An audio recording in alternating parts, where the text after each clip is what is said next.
evening, and welcome again to Game Gab, where we gab about games. I'm Keith Avalone from Play Games. Sam is running the board tonight. He's also going to jump in here shortly to explain how we're talking about games, because we're not just texting about it or typing in a digital conversation. We're actually talking about it using Discord. And Sam will tell you exactly what you got to do to be part of our, I guess, for lack of a better term, a call-in game design show. Sam? Hey everybody, I know you can't see me right now, but I am talking to you from the computer that we stream from. I'm behind the scenes. Welcome to Game Gab. This is a game design call-in show, and the way that you're going to call into the show is through our Discord server that we have set up for this. If you're unfamiliar with Discord, it is a web-based text and speech chatting application. I guess would be the best way to describe it. You don't need to download anything. In fact, you don't even need to have an account. You can just click the link that we've got in the description of this video, or I will also paste it in the YouTube chat right here as well, so you should have access to that now. Once you join the server, you're going to want to either click on the first thing you want to do is join the waiting room voice channel. Make sure you're in there. And now while you're in the waiting room, in the topics channel, the topics text channel, you'll want to post whatever it is you want to call into the show about tonight. Now, I will be scrolling through the topics and picking ones that I think sound interesting, and Keith will be looking as well, and he'll pick out some. And if we think you got a good topic, we will bring you in for a quick mic check into the mic check room, so make sure you've got your microphone on when you're doing this. Now, note that you'll be automatically muted when you join the waiting room, so you don't have to worry about other people hearing you there. But make sure that you've got your sound and microphone working so that when I pull you in for a mic check, we'll be able to hear your audio and get you on air as quick as possible. That's about it. If you have any further questions, you can click on the info tab in the text channel, info text channel. There'll be some more detailed information about how you get on the show there.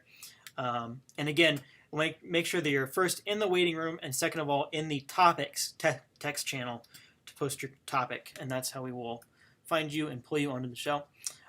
So with that, I'm going to throw it back to Keith to talk about what we're going to be doing tonight. Okay, so our idea behind doing this is to build community. In our time of social distancing, community is important and more difficult. So this is our latest effort to kind of keep our community together and do some stuff together. And what better way to build community than by building a game together? That's kind of the second purpose of this. Everybody likes to tinker with games. We get a lot of submissions over the years from people who have designed their own game or have maybe tweaked a game that's already in existence. So I know that we've got a lot of tinkerers in the community, and so it just kind of seemed like kind of a cool idea to maybe do a little community building exercise where we actually build a game together. The second purpose, it would be to, I guess that would be the third purpose, wouldn't it? Would be to test the technology. This is a technology that we hope to use for our online convention in August. The Discord server will play a pretty important part in the second day of activities where we hope to be able to play interactive and actually play games head-to-head using Discord from remote locations. So we're testing the technology. With that in mind, please bear with us. Sam comes off like an expert, but I know he's, compared to a lot of people, kind of a novice with this, and I'm a total novice at this. So, we're just kind of sticking our foot in the water and hoping to, figure out some of this technology, be able to use it to our advantage as we move forward. So bear with our technical difficulties if we have them. So just to kind of get you up to speed what we were doing, last week we sort of were just getting this thing on the air and trying things out. It was a little rough at the beginning, but by the end of it, I think it was kind of moving along pretty well. Sam explained how we are able to interact. We threw the topic out there for a possible game design project, a joint game design project to do like a rodeo game together. And rodeo seemed to make sense from a lot of different angles, primarily because there's lots of different aspects of a rodeo. You got bronco riding and bull riding, and you got mutton busting and calf roping and barrel racing. So each of these games could be like a sort of a sub game, and each could have potentially a different engine even. So we thought it might be we add a lot of flexibility, give people the opportunity to do some different things, and we could maybe bring it all together under kind of one umbrella. So we threw out the rodeo idea last year and kind of used it as a sounding board. People kind of weighed in on whether they liked that idea or not. We had a lot of different other ideas suggested. and I think it kind of kept coming back to rodeo. We had I think the consensus was that a rodeo game would be cool. Even those people that weren't particularly interested in rodeo thought it was was a good theme. So I believe that's the direction we're going to go in, and we'll talk about that this week. I thought I'd give you a little overview of the information we gathered over the week, and kudos to the community for really putting some good thought into it. We asked you to sort of percolate on the idea for a couple days and send us your thoughts over the weekend. And indeed, we had thoughts kind of just streaming in over the past week, and every day we get a few more, and many of them were really well thought out. So appreciate the interest that's been shown in doing this. I thought I'll give you kind of a quick overview of what the consensus was, maybe highlight a couple of different things, then we move on to taking calls and talking about some specific ideas. So we had a lot of people who were interested in play testing. We had a lot of people who felt, like their strength was in doing research, trying ideas out that other people had suggested. We didn't have a lot of people who, were that, interested in actually creating or designing. We do have a couple though, and hopefully we'll get to them here later on the show. But the majority of people who were participating really wanted to participate in a sort of an overview, in sort of a play testing or advisory capability, trying things out.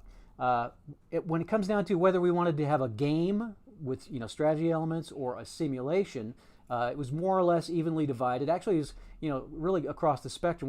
We had some people that wanted a really deep sim with a lot of detail, couple of 3 hours to play, minimal involvement from the gamer, mostly representative cards that would represent different animals and different rodeo participants in detail based on real life. Some were more amenable to fictional.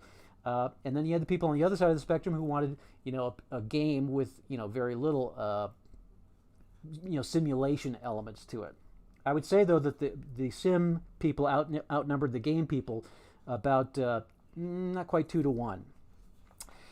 Game length, and I'm giving this information so that those of you who are thinking about designing can take take into mind what the general appetite is, and those of you who are thinking about advising can be prepared to offer your 2 cents worth as we get into the call-in part of the show. Game length, again, we had suggestions everywhere from 30 minutes to 3 hours. Most people, though, I think would be pretty happy with a game that played in about an hour or less and encompassed multiple elements. They weren't particularly, speaking on behalf of the group, I would say most people are not interested in doing an hour of bull riding and then an hour of calf roping. They'd rather have a game that played out in an hour or less and encompassed a number of different rodeo activities in that hour. Solitaire play, no surprise there. Definitely a must for this group. I think a lot of us play other games with other people, but this crowd is particularly interested in solitaire play. So that would have to be whatever we design. It's going to have to be played solitaire. We had some really good comments from some people. I got a nice email from Charles Helms who brought up a couple of interesting points. First of all, he's talking about the story angle, where you'd have a game that would recreate the story of the rodeo, where you'd go a series of events from city to city, and you'd pile up points and contend for the national title or whatever. But you'd also incorporate non-rodeo things into it. It reminded me a lot of the song "Rodeo" from Garth Brooks, or George Strait's song "I Can Still Make Cheyenne." Sort of capturing the whole essence of the life of a rodeo cowboy, where part of it is the rodeo, a big part of it's the rodeo, but it also kind of bleeds over to the rest of their life. And I thought that was an interesting take on it. It'd be interesting to try to build that narrative, kind of the way Face of the Mat does. So I wanted to throw that out there for people that are like the story-based type ideas. He also was bringing up a good point in that it would be difficult. It will be difficult to narrow down which events you're going to do, and to make them all fit into a reasonable time frame. And he's just throwing out some simple math. If you got 6 different events he asks the rhetorical question: how many cowboys do you want to have carded for each of those events? Because a lot of people in the rodeo world specialize in one thing. So if you're going to have 20 participants for 6 different events, and you got to have animals too, so you're talking about a couple of hundred different cards, and kind of a big box of stuff, and also a very time-consuming process. Sam's going to say something. Mike's ready to come on. Okay, we'll get to Mike first in just a second. Mike is one of the guys, one of the designers in the group. As I mentioned, we got a lot of play testers and not a lot of designers, but Mike is one of them, and we're going to talk to him about some of his ideas here shortly. Back to Charles, he made one other point that I thought was interesting. It was also brought up by Pete Adams, the idea of the human element of judges. Some of these events, it's not just a time thing, or you're accomplishing a goal. There's some judging. There's a performance element to it, and how do you bring that into a rodeo game? So I think looking at the whole big picture, I think what seemed to kind of jump out at me was the idea of a modular game where you have different people working on different sort of sub games in the rodeo genre, and you can put them all in your box and play the ones you want. Have a rodeo that has the events that you want to do, and maybe utilizing different game engines and different technologies or different approaches to the same event. We might very well have a couple of different people propose entirely different bull riding sub games, for example, using entirely different methodologies and entirely different approaches to capturing the essence of a bull ride. So with those thoughts in mind, a couple of folks chimed in with some more detailed ideas. One of them was Mike Fitzgerald, who, no surprise that he would provide game design ideas. He's a game designer, a very noted game designer, and we're really excited to have him in our community. Mike, I can't hear you. Are you there? Approaches to the same event. We might very well have a couple of gentlemen now. Okay. Entirely different. Hi there, Mike. Yep. Mike, I can hear you, but I think you've got your computer on live real time. You have to turn the sound down. I'm trying to take. I just muted it, I thought, but I'll turn the sound down. I can hear myself. Okay, there we go. Okay, well, I'm good now. Okay, so welcome to the show, and glad to have you. So let's talk a little bit about your concept of a rodeo game. What does it look like and feel like? Okay, well, I did a mission statement. It's something I always do when I'm going to design anything. And so I did a little research on rodeos and what I thought would be the best place to start. And so I just listened to all the things you said. There are 2 kinds of events in rodeos. There's also some comedy and some showmanship stuff. But the events that get judged are either rough stock events, where the cowboy has to stay on an animal for 8 seconds at least, with one hand, and if he touches anything at all, he's disqualified with his free hand. The other kind is timed events: steer wrestling, team roping, barrel racing. They are competing against the clock and each other, so they're doing the events either at the same time, or I guess they're saving the times, but mostly the same time, I think, of the few I've seen. So those are overall timed events. So I thought to myself, well, if I can at least get 2 good engines for each of those types, and we can have at least 6 events. There's 3 rough stock events: bareback riding, saddleback riding, and bull riding.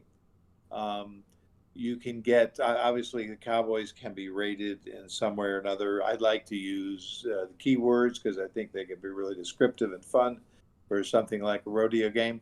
So you might have 6 events and you pick 4 of them, 2 from each category. So I think a 4-event rodeo game can take from 30 to 40 minutes at the most, and you could still have a pretty interesting simulated version of each event. Now, I know simulated means some different things. I wouldn't be that excited about one that goes into specific detail of how all these cowboys have done in the past or whatever. I wouldn't mind seeing a game that has theme, and so it feeds. So when you're playing the bareback riding event, it feels like bareback riding. There's something about it that does. So I have a couple of ideas for the events where they have to stay on board for 8 seconds. I think you're going to have some real time in this game, which might be fun. Um, I don't think you need 200 cards. I think you could, certainly start small. Uh, I could put together something at some point if it sounds like some people want to try this kind of thing, um, where you might have, probably do 30, 20 to 30 cowboys. You could play the game solitaire where you're just going through the rodeo and seeing how you do. That wouldn't take long at all. Or you could be doing several cowboys at the same time. Each does the event. That would take a little longer, but you could probably do 3 or 4 in each event without, making it super long.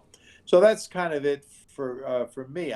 I'm a fan of the fictional characters in this kind of game.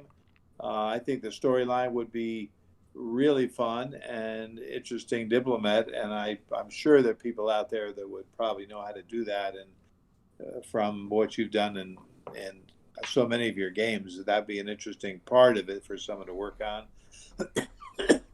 The cards, the graphics, there'd be so much, and of course, playtesting whatever any of us come up with would be really handy. So that's my kind of overview: 30 minutes to 40 minutes.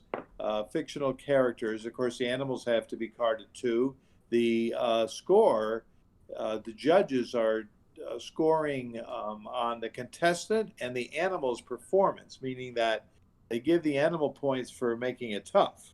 And then they give the cowboy points for staying on board, let's say, and doing a good job. So in scoring these events, the perfect score is 100. They do 0. They have 2 judges. They do 0 to 25 for the rider's performance and 0 to 25 for the animal's effort. And because obviously if the animal's fallen asleep, they're not going to give that a lot of points, and that's going to affect the rider's points, that too, if he's not challenged enough. So that makes interesting scoring, and I think you can do that and give some personality to the judges in different ways. So I guess that's a sort of a thumbnail. I can answer more questions on it or whatever. Well, one thing I want in listening to you speak about it, it sounds to me like what you're saying is you're going to take a handful of cowboys, 2 or 3 or 4, and have them participate in multiple events. The same cowboy in multiple events. Is that correct or not? Well, that does happen, and but it doesn't have to. So I was more thinking 3 or 4 in each event. All right. If you're going to do multiple players. But there are some cowboys especially cowboys who specialize in rough stock or something, who are good at all these, the bareback riding and the saddleback riding. And of course, we can rate the cowboys the way we like. Right. And how are you? I'm interested in your specific ideas on how to make it feel like bull riding, for example, or make it feel like calf roping. I mean, as opposed to rolling dice and saying, well, he was on for 6 seconds. Okay. Well, what I thought was a real-time dice game, so that you have to. Let's just pick something. I haven't play tested any of this. Let's say you're rolling 5, 6 dice, and you have to roll until you get as many 3s as you can, which means you can re-roll anything that's not a 3. And so you have a timer. You have to have a stopwatch, right? And see if you can do that within 8 seconds. Oh, okay. And that might come to your score. So it gives you that urgency, sort of the time. That's just a quick idea. Uh-huh. Of some way to introduce some of the theme. Well, good. I think the idea of playing a game in 30 minutes is great. 30 to 40 minutes is great. With 4 events, I guess just doing the math, you're spending 7 or 8 minutes on each event, and you're doing a couple minutes, basically spending a couple minutes with each cowboy. That doesn't seem like it'd be too repetitive. You wouldn't be doing the same thing over and over again, and it would be if you're moving from event to event, every 7 or 8 minutes. That does sound like it'd be stimulating and fun and engaging. And some of the cowboys could be resolved differently. So if you're playing a game where I'm going to take my cowboy against everybody else, you can have sort of like a game function that is quicker to resolve the score for another cowboy, but you could be playing out yours. Any thoughts on how you might interact with other gamers, or would this basically be I'm doing my best, you're doing your best, and whoever does the best overall wins? Sure. You could, yeah. I mean, that's kind of obvious. You could each take a cowboy and go ahead and see how you do in the event. So it could be multiple players. I know that's not the prime thing in this group, but it's certainly possible, I think. Terrific. Well, we'll look forward to seeing what you come up with, and of course, feel free to experiment and submit, and we'll get it out to the rest of the group to play test and try if you come up with something you're comfortable with sharing. And appreciate you being on the show tonight. Okay. Well, I'm happy to be here, and I will start developing something that people can play. Excellent. Thanks. Is Rob Gallimore on the phone out? He said he was going to try to be on here because he had some really good events, some really good ideas as well. But I don't see him on here. Is that Rob Reds, maybe? Rob Reds. See, that's the thing about using screen names. All right, yeah. I'll check real quick though. We've got Mark on the line as well. Okay. Not on the line right now, but he wants to talk about maybe like a more face to the mat style. Okay, put him on. Okay, here we go. All right, Mark, we're going live. And you're alive, Mark. Welcome to the show. Mm-hmm. Hello, Mark. Hey, Keith, what's up? Just talking about rodeo. What do you got? Yeah. Well, as you know, I was the as one who had the Olympics game idea because as you know, the this year's Olympics were pushed back another year. Right. But I really like the idea of rodeo as well because it's really nice and niche. It's very orange or red. Hold on. Orange or red? Orange or red. He's playing a game right now, even as he's calling in the game show. Red. Yeah, red. Sorry about that. Red's a good choice. I'll go with red. Somebody was asking me something. So I really like the rodeo idea because it's like nice and niche. It's very play games, So, what kind of thoughts would you have on putting the story element into it? Because a lot of the stuff we do, and of course, I want to say this is not going to be a play game. It's not like we're gathering information. We're going to put the game together. This is really right. I think part of the purpose of doing this is to kind of pull back the curtain, and let people see what it's like, the kinds of things we think about when designing a game, and right. I'm particularly fond of story-based games. Not being a math person. Me too. I'm more of a word person, and so my first thought would be, how do you bring story into this? That's why I was particularly interested in Charles's comment about you take like the life of a rodeo cowboy and somehow weave it all together. So only part of the game is his performance in the rodeo event, and He has other things going on too that you have to contend with. What are your thoughts on how that might work or look? There's not much to add. It's like sounds like a pretty good idea. I was thinking, you could have, like sort of face to the mat, but rodeo. You have multiple events. You have story in between that kind of thing. Mm-hmm. And then also you could go on. No, I was just going to say that that is a good model for bringing story in, where you have you kind of alternate between athletic stuff and then story stuff, and then athletic stuff and story stuff. I'm not sure that's exactly how it works in rodeo, but it's more like event, then story, and then event, and story. But the concept is workable, and I do think that it might have there's some possibilities there. Well, Mark, thanks for jumping in. Appreciate you being here. Right, it's nice talking to you. Take care. Bye-bye. Bye. So is Yeah, I've got Rob ready to come Rob in if you Reds? want. Okay, great. We have to build in kind of a time delay on this. I was talking about that last week, watching the Mars, the International Space Station thing, where they're trying to interview the people at the space station, and they're having to wait like 2 or 3 seconds between transmissions just so that everything gets caught up. So that's one thing that runs counter to the way I ran things as a disc jockey, where dead air was, taboo. So I'm learning to just kind of let it breathe and wait around for somebody to come on. So when All right, we got Rob ready. Speaking of having people on. excellent. All right, Rob, you're on air. Welcome to the show. Okay, thank you, Sam. Rob, hello. Hi, how you doing, Keith? I'm good. This is Rob Gallimore, I'm assuming. Yes, it is.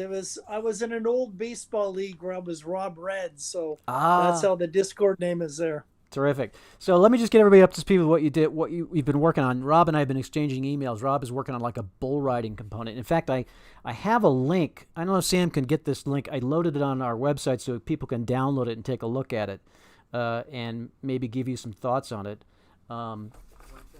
This is the link right here.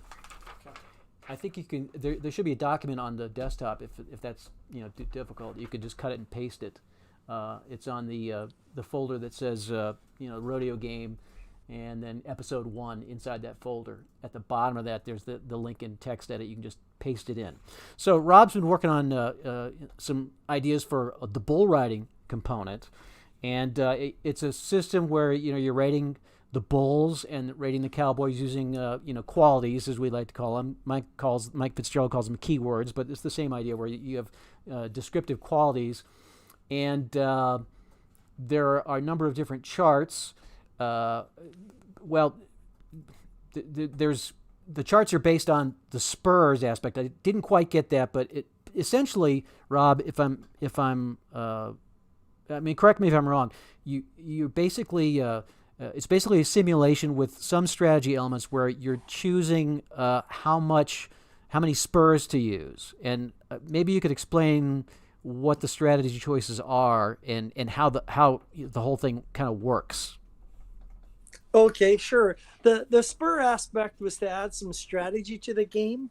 So I wasn't exactly sure how to work it into the bull riding, but I thought if you had spurs and the rider chooses to use 2 spurs, it's high risk, high reward.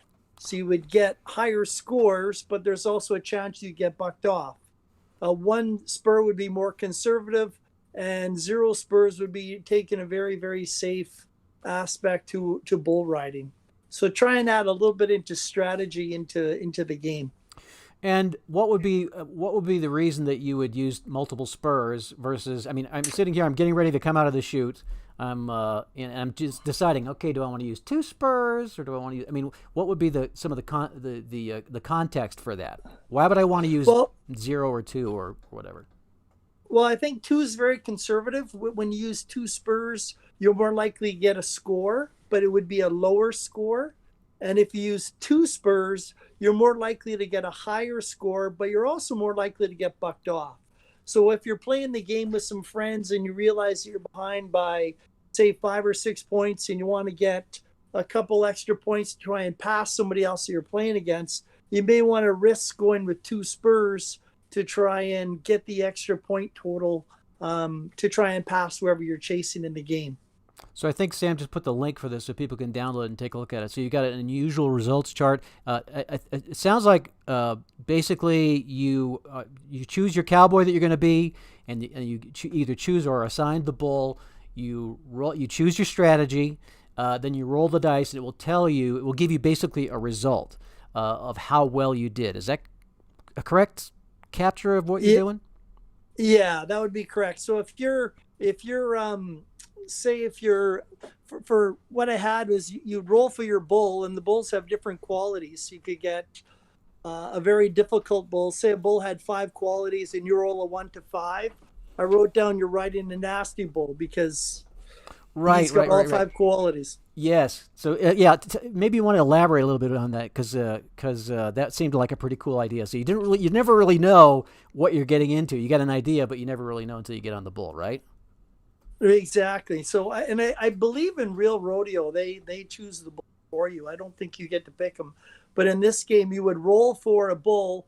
There was also one aspect. I think the one fun part about Demolition Derby is that you can sort of pick on an opponent. Or I know some people, when we play with my family, they'll gang up on me. But for this one too, you can choose the bull for somebody else. So there's that Ah, fun aspect to it too. So you could have a bull with 3 qualities, which you're more likely to ride, or a bull with 5 qualities, which you're a little less likely to ride. now Mike Fitzgerald was probably cringing right now because what you talked about is something they call in the game design business. They called it king making, where people gang up on other people and basically decide between the two of them who's not going to win. And that in the game design world is not a good game design technique. Oh, In the sim world, maybe it works okay, and it certainly is the way it is in Demolition Derby. In fact, yeah. just a little bit of a sidetrack here. I was doing some research on Demolition Derby, and that I was reading that is one of the things that people really hate about it. Is there's this rising tide against the propensity for a couple of drivers to kind of get together before the Derby and say, hey, look, we're going to take these guys out, we're going to team up, and we'll split the money, we'll split the prize money. And the fans don't like that, but the drivers do. So it's not surprising that it works, and it's kind of strangely evilly appropriate for Demo Derby, but not necessarily Yeah. a good game design technique. So No. so you could do this, the bull riding thing. Well, two things. You could do it. It goes very quickly. It seems like, although you said that it took more time than you thought.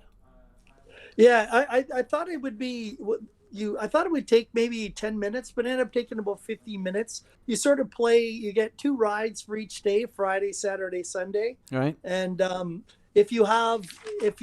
sort of broke it up into 4 columns where if you're under the weather, or if your rider has 2 qualities and you roll a 4, the rider would be under the weather. And if your bull has 3 qualities and you roll a 3, you'd have a nasty bull. So that particular ride would be quite poor. We only be successful, say 25% of the time. So there are different variations on whether your rider is going to be successful or your bull is nasty for the results in the chart.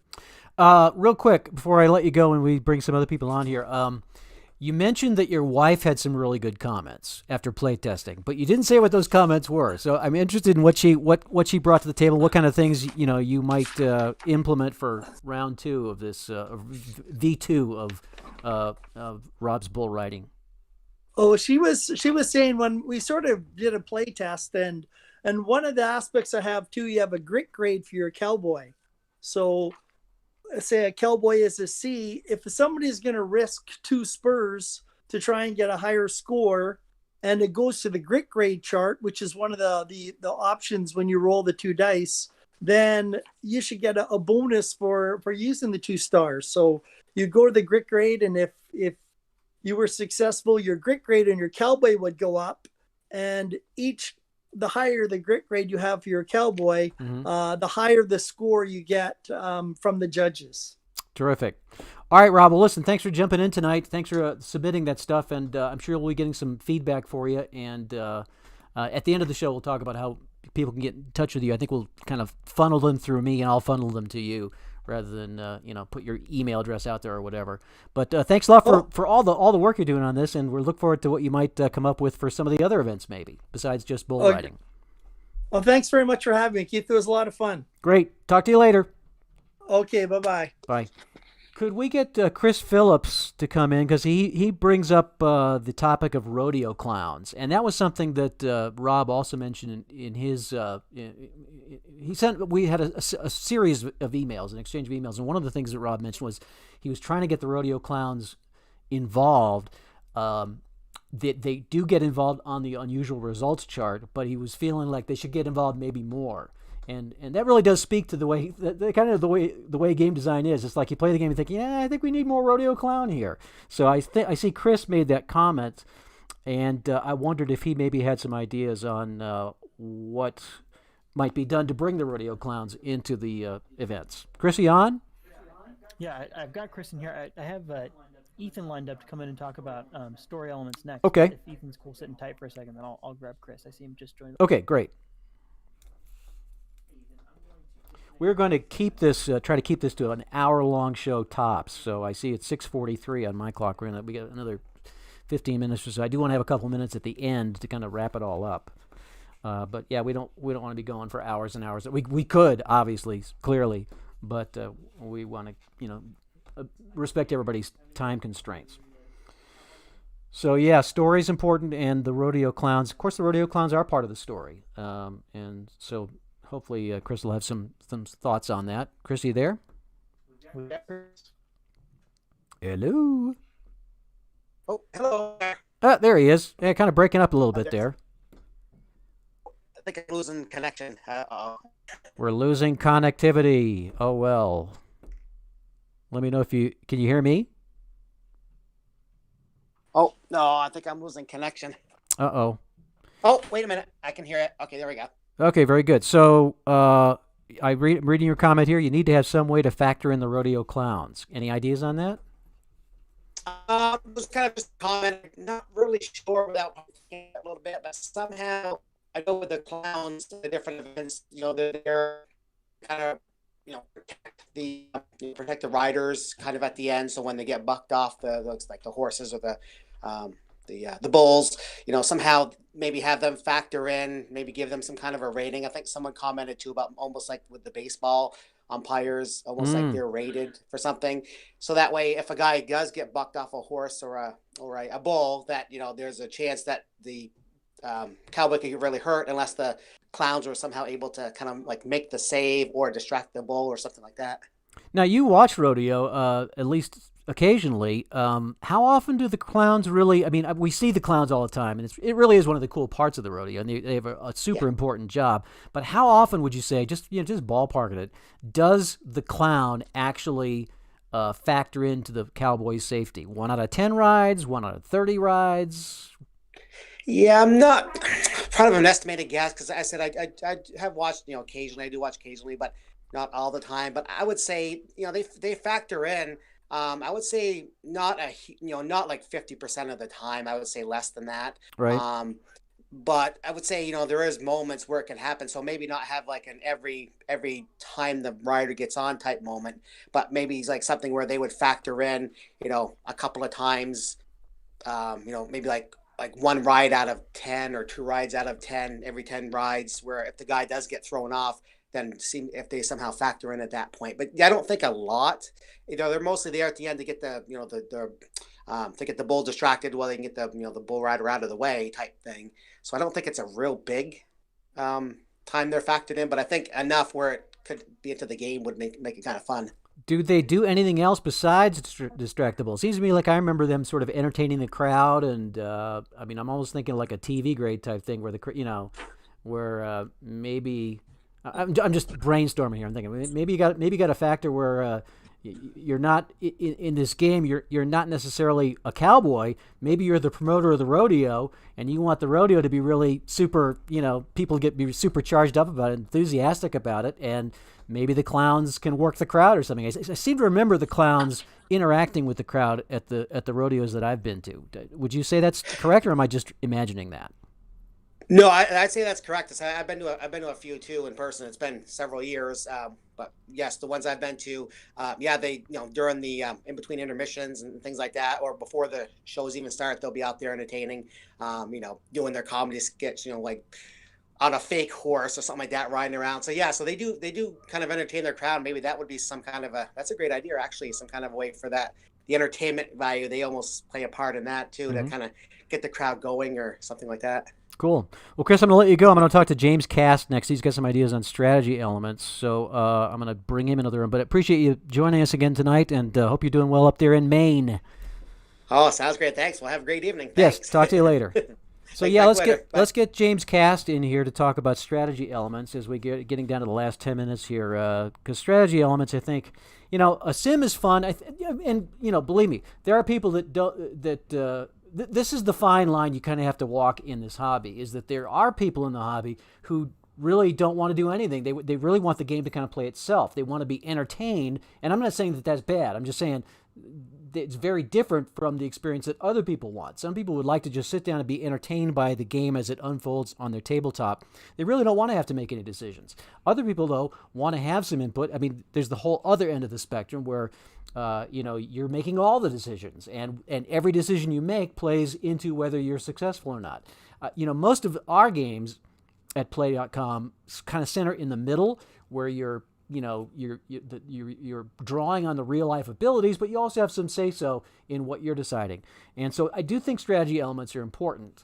And I'm wondering what James might have to say about that, if he has any specific ideas. James, are you there? I see him he's in the waiting room. I'll just hang out for a second. I hear da-ding, da-ding. Right, we've got James in. All right. James. Hey, Keith, how are you? I'm good. How are you? I'm doing well, good. Super. Thanks a lot for taking the time to call in tonight. And you brought up the topic of strategy elements. It says, I'm reading your comment verbatim, strategy elements allow you to influence controllable elements, but there also has to be an element of uncontrollable elements that create unpredictable outcomes. So you're talking about a balance of strategy. So if you don't mind, maybe talk about both the strategy elements that you feel might be appropriate for a game like this, and also the uncontrollables that you think, will throw a monkey wrench into your strategies, specific to Rodeo. Yeah, and I'll be honest, I don't know a whole lot about Rodeo, but as I had shared in the email we were talking about for a different game idea I had, I just like the idea that there's a certain amount that you want to have the strategy in a game that here's how I play against the rules. But I think the animals bring a lot of this into it from what I've seen in my few experiences with Rodeo. But that idea of the uncontrollable elements, that strategy goes out the window, right? And then I think that's what makes games really exciting, is because you can't always control those outcomes, and sometimes it's just this is how things played out that day, and I'm gonna have to just come back another day and try to fight that battle again. Right, that is one of the I want to call it one of the joys of tabletop sports gaming. Although it's really not so joyous when you make the right call and then it blows up in your face. It's like, oh no, it's frustrating, but yet it's one of those things like, yeah, that was kind of cool. I don't have total control here, and it just kind of it should have worked, but it didn't. Oh well. So I think that is a really good point. Do you have any specific thoughts on the kind of strategy that might be appropriate for a Rodeo game? I mean, I know you're not a Rodeo fan, but sometimes, things are applicable from another arena. We can use those same concepts in a Rodeo context. Do you have any thoughts on what kind of strategy elements you might like to see? Well, and I was listening to Mike describe like the two basic types of events that there are in a rodeo, and I'm familiar with things like the calf roping and the barrel riding, as well as like events like Uh-oh. Oops, we seem to have lost James. Oh no! He was just about to make a great point. Yeah, he was making a great point. James, if you come back on, if you get back in the waiting room, we'll reconnect you. In the meantime, I've got Ethan. Yeah, let's put Ethan on. To talk about story elements. Yes, I'm sorry. PBR. I got to get better at this. Yes, it was. I totally blew by Ethan. Sorry about that, man. Put him on. That happened to me at the fish counter at the deli in the supermarket yesterday. I wanted to buy some salmon, and the guy said, "Who's next?" And I was like, "It's me." But then some other guy just bolted and was like, "Oh, wait a minute." But I was cool about that.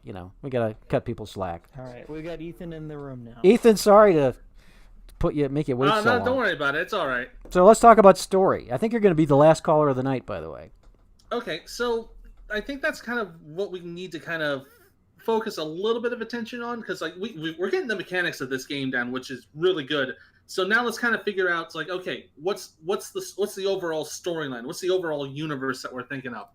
And my first thought was, what your typical PBR tour would be. You have a specific set of elite cowboys and riders, paired up with their with certain bowls or anything like that, and you run a series of events throughout a season. Mm-hmm. throughout the years, you kind of develop storylines. Something similar to kind of what you have in History Maker Golf, where you have certain players make the cut, certain players don't make the cut, they might get hurt, things of that nature, and find a way to set out however many series of events you need to put down, and then just kind of play that out for the year. And actually, kind of tangenting back over to History Maker Golf, maybe if you want to have a bit of a quicker way to do it, 35 cowboys for an event is not bad. Puts a good 2-hour event for a whole rodeo is not bad. But if you want to maybe run it a little faster, maybe do something like what we have for tournament play, where you roll the dice and a certain amount of cowboys make it to the final round or something.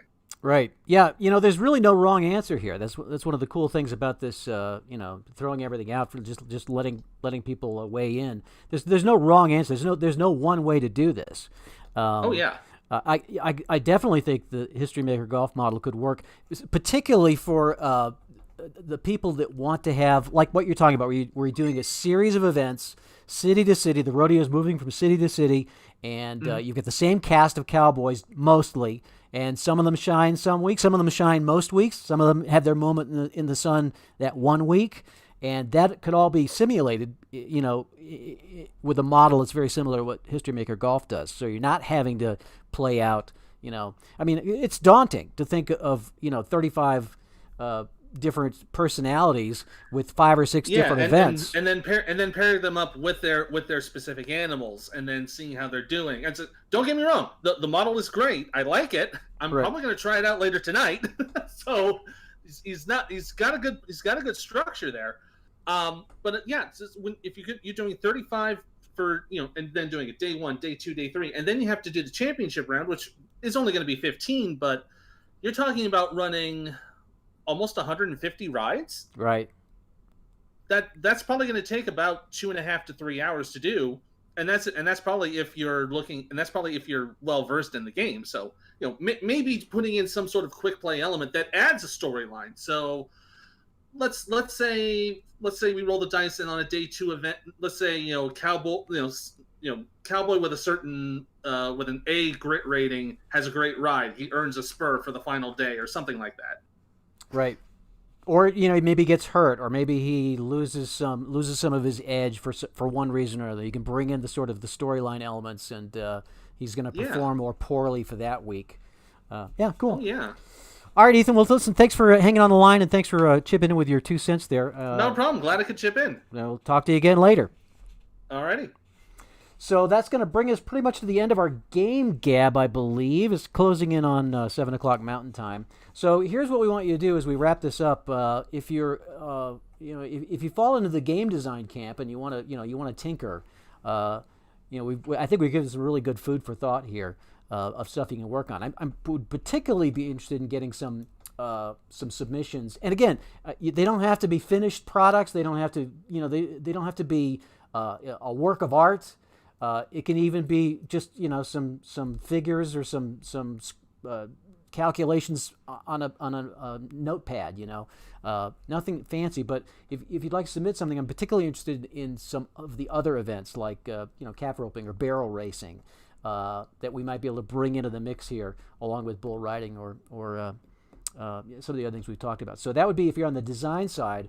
Maybe think about some of the things that we've discussed here and feel free to submit. The email address is info@play.com, and we'll post it and let everybody take a look at it. If you're in the playtest side of it, then maybe give Rob's bull riding game a look, and be prepared next week to talk about some things that you might be able to add to it, or the things you liked about it, maybe some suggestions, and we'll pick this up next week and hopefully have some different mods for the rodeo event. And one other thing would be to consider the idea of where are we going with this game idea. Is it a like a tournament game, like a event by event game like Ethan was talking about, where you're simulating a rodeo season and you've got some storyline developed in there, but ultimately you're going to get to the end of the season, there's going to be a champion.